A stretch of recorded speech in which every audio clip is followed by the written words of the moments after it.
What is up, guys? It is the Bluebloods here with another college football week 9 preview. And man, we got a huge SEC West matchup going down Saturday night, prime time in Jordan Hare Stadium, with two teams that really find themselves right in the thick of the SEC West race right now that could potentially get them a shot to Atlanta to fight for an SEC championship title. And then on top, we have the number 10 ranked Ole Miss Rebels traveling to Jordan Hare to take on the number 18 Auburn Tigers. The Tigers are actually a 3-point favorite. This game will kick off at 6 p.m. Central Time live on ESPN. And I mentioned that these guys are both in the race due to Alabama's loss. So Ole Miss needs Alabama to lose one time, while Auburn really controls its destiny. A win here and then winning out will get the Tigers to Atlanta, which is something I don't think anyone in outside of maybe that program really thought would happen. But this would be Auburn's first SEC championship win if they got there and won since 2013. Ole Miss's first SEC championship since 1962. I mean, that would be huge for Lane Kiffin and that program, but that's what's at stake. That's why this game is one of the top games of the weekend. But let's set the stage before we kind of get into the game this weekend. The Rebels come into this matchup 6-1, 3-1 in the SEC, only loss coming to Alabama on the road in Tuscaloosa, and they're coming off an impressive win over LSU in Oxford last weekend. When you look at Lane Kiffin's squad, they lean on one of the best offenses in the country. We're going to get into that. And then also, they just lean on one of the best talents in the country and Matt Corral at quarterback, who's one of the Heisman favorites right now as we're speaking. But then on top of that, they have a chance to get a huge signature win for their resumes. They're really sitting in a perfect spot to be a dark horse for the college football playoff, and a road win in prime time against the top 20 Auburn team would be the perfect way for Lane Kiffin's squad to spark a late season run. Now, the Tigers come into this one at 5-2, but only one loss in the SEC, which was to Georgia. They coming off of a bye week, but the week before that, they had a huge road win against Arkansas. And I think the Tigers have surprised a lot of people, sitting right there with one loss, tied with Bama and Ole Miss at the top of the SEC West right now as we enter the last weekend in October. And first-year head coach Bryan Harsin has exceeded many people's expectations, especially when you look and where people thought this program was going to be leaving that Georgia State game a week after losing to Penn State. This is going to be one of multiple tough tests for the Tigers moving forward. They still have A&M. They still have a tricky road game, as crazy as it sounds, against South Carolina because they dropped that game last year. And then, of course, the Iron Bowl at the end of the season. A win here will really establish themselves as dark horses in the SEC championship race. So everything is on the line this weekend when these two teams match up in Jordan Hare Stadium. Now, the Tigers have historically dominated this matchup. They lead the series 34 wins to only 10 for Ole Miss, and they have won 14 of the last 17 matchups against the Rebels, with the Rebels' last win coming in 2015 inside Jordan Hare Stadium.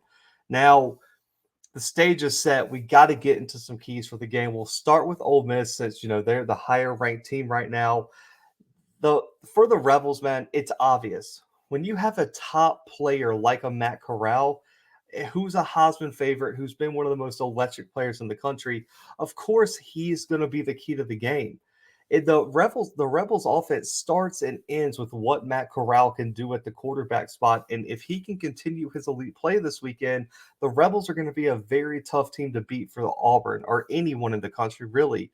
You look at what Corral's done. He currently leads this team in passing and rushing yards to this point of the season. And this is an Ole Miss offense averaging over 540 yards per game, ranks top 10 in scoring with almost 42 points per game. And a lot of that is in part due to Corral's elite play this season. Now, you look at what Corral's done: over 1,900 yards passing, over 67% of his passes completed, 15 passing touchdowns, only one turnover, over 400 yards rushing, and 9 rushing touchdowns. Elite production as he's top 5 in the SEC in passing yards, completion percentage, passing touchdowns, number 3 in yards per attempt, and QBR this season in the SEC. The number one thing that really separates Corral and makes it, I mean, they're outside of Alabama, no one's really, given him a lot of problems this year. He's been deadly when things break down in the pocket, and when things break down in the defensive scrambling, Matt Corral is at his best. When you look at his rushing stats, the breakdown of them, over 200 yards of his rushing attack comes from just scrambles in which he's averaging over 7 yards per scramble when things break down in the pocket. He takes these broken plays. He's generated over 11 first downs, 4 explosive rushes, and over 100 yards after contact. That's what makes Matt Corral so special is his athleticism outside the pocket and his ability just to be a playmaker when things might not be at their best. And that's really what makes Matt Corral the quarterback that he is. And on top of that, when you look at this Ole Miss offense, as big of a key as Matt Corral is, the underrated part of this Rebels offense has been the rushing attack, even outside of Corral. The Rebels are averaging over 260 per game on the ground, over 3 touchdowns rushing per game, and this rushing attack ranks third in the entire country right now. You look at Henry Parrish, Snoop Connor, Jerry and Ely. All of these guys have over 300 yards rushing, all averaging over 5 yards per carry. And the guy who I think is the X factor in the running game is Snoop Connor. I think this guy has elite potential. He has 9 rushing touchdowns this year, and Paris and Ely have combined for 2. But Snoop Connor is someone that I really want to see this weekend and see how he performs on the biggest stage, because I think out of all the running backs, his ceiling is arguably the highest, but Parrish has really been carving his role recently for Ole Miss. Now, this rushing attack is extremely hard to stop because it's so good in all the different ways they can attack you. They can run it up the middle. They can run it outside. Corral can get loose. They have 3 different backs that can go make their own play. The creativeness and the versatility of this rushing attack is really what separates it from some of the other rushing attacks in the country. They have over 250 on the ground in both rushing in both C gaps, both A gaps, and the B gap behind the right guard also has over 250. And when you look at just the A gap running right up the middle, they've generated over 30 first downs and over 20 plays of 10 or more yards, which are classified as explosive runs. This Ole Miss rushing attack is legit. They can run outside, they can run right up the middle. You're going to have to play a damn near perfect game to slow down this rushing attack. And then on top of that, you have an elite type of quarterback like Corral, who right now is arguably one of the best quarterbacks in the country right now. So when you look at what the Rebels are going to do, they're going to aim to keep this Auburn defense off balance. They're going to look to run the ball. They're looking for Corral to distribute to his playmakers on the outside, which he has multiple that can go make their own play. And he's just going to let those guys go make plays in space against this Auburn secondary. And then on top of that, you still have to worry about potentially having a spy on Corral when things break down. And your defensive line has to play disciplined and consistent all game long in terms of getting pressure, but also be disciplined in their rushing lanes and not let Matt Corral get out of the pocket and make something happen with his legs, which we just highlighted how well he does that. So all this is going to be the key for Ole Miss this weekend on the offensive side of the ball. Now, for Auburn, it's complicated because the entire offense is really predicated on the rushing attack with Tank Bigsby and Jarquez Hunter, but the rushing attack has really struggled the past 2 weeks. Against Arkansas, it wasn't great or consistent, and against Georgia, it was non-existent. Just because I don't think there's a team in the country right now that it can really rush against that Georgia front. So we'll kind of throw that out. But it also was inconsistent till late in that LSU game as well, if you want to go back that many weeks. But on top of that, Bo Nix has had to carry the Tigers to the win, and he did in dominant fashion against Arkansas, in which he had one of the best games of his entire career. But when you look at what the Rebels are, they're allowing over 180 yards per game on the ground. So for me, the key is still going to be the rushing game, because when you look at this Ole Miss Auburn matchup from last year, Tank Bigsby was a huge X factor in Auburn sneaking out of Oxford with a big win, even though it was Bo Nix and Seth Williams connecting late to win that game. Tank Bigsby had one of his best games of the season, had 2 rushing touchdowns, up, could have had a kickoff return if it wasn't for a hold. I mean, Tank Bigsby showed out in Oxford, so I think this is the rushing attack has to be on point for the Tigers this weekend. Now, the rushing attack got off to one of the hottest starts in the country. They were leading the country in rushing for multiple weeks, but because of the inconsistency, they're only averaging about 196 yards per game with over 2 touchdowns on the ground. There's still a top 40 rushing offense, but I think Bryan Harsin in this Auburn offense knows that they should be able to run the ball better than they have been. And there's also been questions surrounding Tank Bigsby's health, but coming off a bye week could have the running back room very well rested for this huge matchup. Now, Bigsby rushed for over 500 yards, 6 touchdowns, while Jarquez Hunter averaging over 8.5 yards per carry for almost 500 yards and 3 touchdowns. And on top of that, you have Bo Nix with his 2 rushing touchdowns, where he can make some plays with his legs outside the pocket as well, like we saw against LSU. Now, when you look at the Auburn rushing attack, they've really dominated off tackle this season as a team. They've rushed for over 500 yards and 8 touchdowns off tackle this season, which has generated over 30 first downs and 16 explosive runs over this season. Tank Bigsby is going to have to finally have his best game of the season. He's going to have to replicate something like what he did against Penn State. You're going to need Jarquez Hunter to be at his best inside Jordan Hare this upcoming weekend. Auburn has to run the football. When I'm looking at what they have to do, you got to probably run for 150, 175, maybe even have a 200-yard game if you can do that. You are going to have to keep that Ole Miss offense off the field, keep your defense fresh, and go down and really establish some drives this weekend. So the running game is extremely, extremely important for the Tigers this weekend. Now, the other huge factor, as it always is, and I know Auburn fans are probably like, yes, this is always a question. Bo Nix at the quarterback spot, which are we going to get? He's coming off arguably his best career performance against Arkansas 2 weeks ago. Get to bye week to be refreshed and rejuvenated. But he returns also to Jordan Hare, where he has been his best. I mean, I won't go all the way into it, but you can find any article. Everyone's talked about it, how different Bo Nix plays under the lights of Jordan Hare compared to on the road. He's played decently on the road this year, but it's just different when you step inside Jordan Hare for Bo Nix. You get a completely different type of quarterback. But this year he's played pretty well, over 60% completion percentage, over 1,400 yards passing, 8 touchdowns, 2 picks, and 2 rushing touchdowns. He's come a long way. He was benched for TJ Finley against Georgia State, in which TJ Finley led the game-winning touchdown drive. He got to start at LSU, and since leading Auburn to their first win in Death Valley since '99 and having this huge win at Arkansas on the road, all QB battle, all doubt has been put aside, and Bo Nix is the guy for Auburn. The number one improvement for Nix this year has really been his intermediate to deep ball passing. It's really emerged as a real strength for Auburn. And if this offensive line, has given him time to push the ball down the field, he's been able to do it. And the other question mark is just the wide receivers. They've dropped over 10 passes in the intermediate to deep ball range. And if they catch those, Auburn probably is sitting there with maybe one loss and probably could have played Georgia much better, because the drops killed them against the Bulldogs and at Penn State. The wide receivers are going to have to step up. But when you look at Nix in the intermediate range, that's 10 to 19 yards. He's got a touchdown, 2 big-time throws, 25 first downs generated, over 430 yards passing with a 93.7 passing grade, according to Pro Football Focus, one of the best in the country. Then on the deep ball, 20-plus yards down the field, over 400 yards, 6 touchdowns, 11 big-time throws, and still a 91.4 passing grade.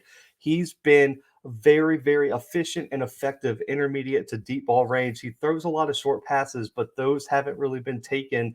The wide receivers haven't made plays for him when he dumps it off. He's got to go make plays this week. And listen, you're going up against one of the best quarterbacks in the country if you're Bo Nix. Matt Corral's on the other sideline. He's going to put up numbers and make plays. You have to go show that you're that type of playmaker and you can make your own plays. Ole Miss is, as well as Auburn's defense can play, Ole Miss is going to have 1-2 plays at break. They always do, and it even happened late against Bama. you're going to have to respond if you're Auburn and generate some explosive plays on your own. That falls on not only Bigsby and Hunter, but also Nix through the air. And the wide receivers have to show the improvement that they showed in Fayetteville in terms of catching and being some deep threats. You look at someone like a Javarius Johnson or someone like that who really emerged to Arkansas, Demetrius Robertson has showed some promise. These guys are going to have to play big for Auburn. Now, they're going to have their best offensive performance of the season. It is imperative for Auburn to score no less than 30 to 35 points, especially when you're facing an Ole Miss offense that is putting up over 40. You need your defense to hold Ole Miss to below their average, and you have to score above your average if you're looking to win. They got to be balanced. And if they can get Nix and Bigsby both playing their best at the same time, which hasn't really happened this season outside of maybe week one against Akron, and this is a way bigger test than that, this Auburn team has to have everything click this weekend to get a win. Now, the matchup to watch for me, last segment here is the Ole Miss offensive line against this Auburn defensive line. And it's because Auburn stopping Ole Miss is going to be a much tougher test than the other way around. Auburn's going to have to get after Corral. They're going to have to stop the run and win the line of scrimmage, while Corral, this offensive line is looking to protect them, establish the run, and escape Jordan Hare with a win. This is going to be a battle all night long on Saturday night. Now, the Ole Miss offensive line has actually played extremely well this season, and for me, kind of going through some film and everything like that, I think this is one of the biggest improvements from last year's unit on in Oxford is the offensive line has played a much more efficiently, much more physical, and they got some playmakers on that offensive line that can really make an impact. They've paved the way for a top 5 rushing attack, and they deserve a lot of credit for the Corral season as well. The offensive line has only allowed 7 sacks this season, only 8 QB hits, 39 hurries, and 54 pressures over the first 7 games of the season. And yes, Corral's athleticism really helps this cause because he can escape defensive pressure, and that's going to be something to watch. But you have to give this offensive line some credit for really holding their own this season. The only game where they really had trouble establishing the line of scrimmage was that Alabama game. You can't really fault them there because Alabama's front 7 is legit. Now, the offensive tackle spot has been a real strength for Ole Miss. You look at Jeremy James and Nick Bruckner at those tackle spots. They've been the highest graded pass blockers for Ole Miss this season. Only 1 combined sack allowed, 2 combined QB hits, and 14 combined pressures between these two guys. They're going to be major keys this weekend as edge rusher has been a real strength for Auburn this season. If they can control the edge and Auburn doesn't get to Corral, it's going to be a long weekend for Auburn because if you let Corral sit back in that pocket, he is going to pick this Auburn secondary apart. Now, Auburn's defensive line, they've really come along, especially when you look at how inefficient they were against Penn State to how they played against LSU and Arkansas, in 2 of the last 3 games for Auburn. They really, really made a big impact against Arkansas. You look at the strip sack, you look at how Colby Wooden was a game changer. This is a big role for the Tigers defense being top 20 in scoring defense, and they're allowing less than 350 per game of total offense as top 40 in the country. A defensive line, according to Pro Football Focus, has racked up 25 sacks, 27 QB hits, and 80 total pressures. And that just shows how well they have improved. And according to PFF, Colby Wooden, Derek Hall, and Iku Leota all have 5 sacks. Wooden and Hall have combined for almost 30 hurries. Leota has 9 of his own. And these 3 guys have combined for over 20 tackles for loss. Hall and Leota coming off the edge, and Wooden being one of those interior guys that can wreak havoc, and he can play any position along the defensive line in Derek Mason's defense. These are the 3 guys you're going to have to watch for Auburn's front 7. They're going to have to get pressure, and they're going to have to stop the run. Marcus Harris has played a huge role in stopping the run from the interior of that Auburn defensive line. So these are the guys to watch this weekend in Jordan Hare, but the Tigers have to find a way to not only slow the run, but get to Corral. Like I said, if you let him sit in the pocket like you did a Sean Clifford, like you did a Stetson Bennett at a time, he is going to pick you apart. So the Tigers have to continue this solid front 7 play over the past few weeks. And just a little side note before I get to my prediction, the potential return of Owen Papo could be huge for the Tigers this weekend if he can get back to full strength. And that's going to be the matchup to watch for Auburn Ole Miss this weekend in Jordan Hare. But as we get down to the end of this episode, this one's a little bit longer. You know, I always have a conflict, I guess a confliction of the heart when I cover Auburn on the show, being an alumni and everything like that. This is completely going to be an unbiased show. And I've picked against Auburn every single game this season we've covered except one, which was the Arkansas game. And I got that one right. And I think this is going to be such a good game. Listen, I do think it's going to be a shootout. I think both teams are going to score over 30 points. Do I think it's going to be a 50-point shootout like Arkansas? I don't think so. I think both defenses are going to play much better this weekend. But I just think that this is going to be a back and forth game. I'm talking about one team scores, the other team scores, and this is going to be one team leads, the other team leads. It's going to be a back and forth game. Very excited in prime time on ESPN. But right now, man, just with how just coming off a bye week and also Tank Bigsby getting healthy, Owen Papo potentially coming back, and also if this game was in Oxford, I'm going to be honest, because when the point spread's 3, that has to do with home field advantage. I really think this is a pick'em game in my opinion, but I think this could go either way. If it was in Oxford, I'm going to be honest, I'd probably pick Ole Miss on this preview, but because it's in Jordan Hare and Auburn has not had a prime time big time game in Jordan Hare. It's going to be sold out, and they just play different under the lights in Jordan Hare, especially Bo Nix. I think Auburn's defense makes one play to win the game, and I think Carlson is just going to make a play as well in the field goal game. I have Auburn winning this game over Ole Miss, technically kind of pulling the upset, I guess not by the spread. I have it pushing, and I never pick pushes for the point spread. Auburn wins this game 38-35 over Ole Miss, and so I also had the game of the week for Michigan State. I'm making this a secondary game of the week just because I think it's that big. So with the game of the week, I want y'all to comment y'all's takeaways from the game, like the video and subscribe. And if you do all that and pick the winner correctly and the correct score, you'll win our $50 Venmo giveaway right here on the Blue Bloods. Gonna do this our first time ever doing 2 games of the week, but I got the Tigers winning by 3 in Jordan Hare, 38-35 over the Rebels. Guys, I appreciate y'all tuning in. So comment your scores below to enter the giveaway and make sure to subscribe and like the video to enter that as well. But for right now, man, the Blue Bloods are out.